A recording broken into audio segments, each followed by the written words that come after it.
নমস্কার বন্ধুরা, welcome to my channel Joyshree রান্নাঘর। আজকে আপনাদের সাথে দু রকমের সাউথ ইন্ডিয়ান চাটনির রেসিপি শেয়ার করব, যেটার মধ্যে থেকে একটা ভেজ আর একটা নন ভেজ।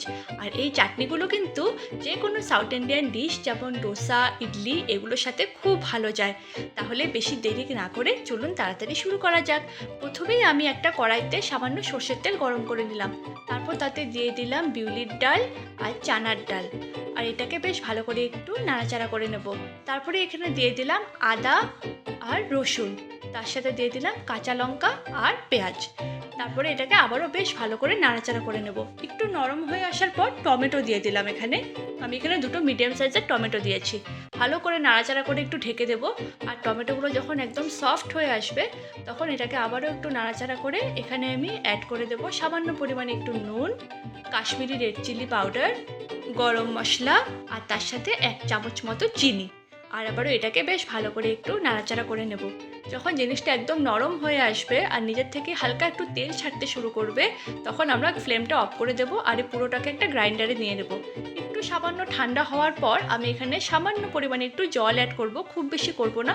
আর এবার এটাকে একটা ফাইন পেস্ট বানিয়ে নেব। হয়ে গেল।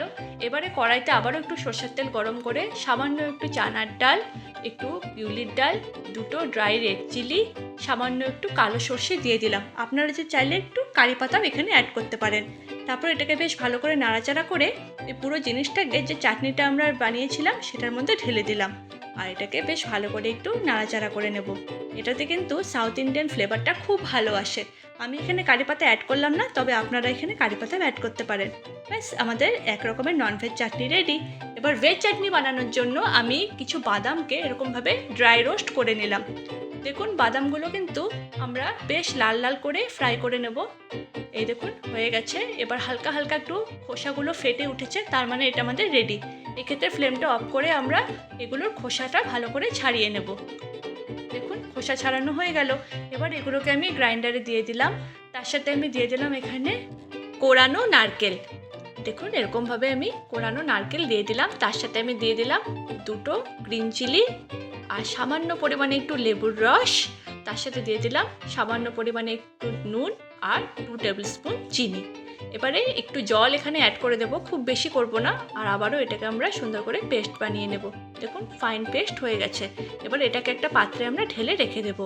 আর এইদিকে আবার ফোড়ন দেওয়ার জন্য একটা প্যানে সর্ষের তেল গরম করে তাতে দুটো শুকনো লঙ্কা, কালো সর্ষে আর কারি পাতা ফোড়ন দিয়ে দেবো। এটাকে বেশ ভালো করে নাড়াচাড়া করে নেব। সবটা যখন বেশ ভালো করে ফ্রাই হয়ে আসবে তখন ফ্লেমটাকে আমরা অফ করে দেব। আর তারপরে এই পুরোটাকে নিয়ে যে পেস্টটা আমরা রেডি করে রেখেছিলাম সেটার উপরে আবারও ঢেলে দিয়ে দেব। আর এটাকে চামচ দিয়ে বেশ ভালো করে নাড়াচাড়া করে নেব। ব্যাস আমাদের কোকোনাট ভেজ চাটনিও কিন্তু একদম রেডি। এবারে দুটো চাটনির মধ্যে থেকে কোনটা আপনাদের বেশি ভালো লাগলো সেটা আমাকে অবশ্যই কমেন্টে জানাবেন। আর আপনারা বাড়িতে বানিয়ে খান, যে কোনো সাউথ ইন্ডিয়ান ডিশের সাথে কিন্তু এটা খুব ভালো লাগে খেতে। যদি প্রথমবার আমার ভিডিও দেখছেন তাহলে আমার চ্যানেলকে অবশ্যই সাবস্ক্রাইব করে আমার পাশে থাকবেন। আর আমার ভিডিওটি ভালো লেগে থাকলে সবার সাথে শেয়ার করবেন।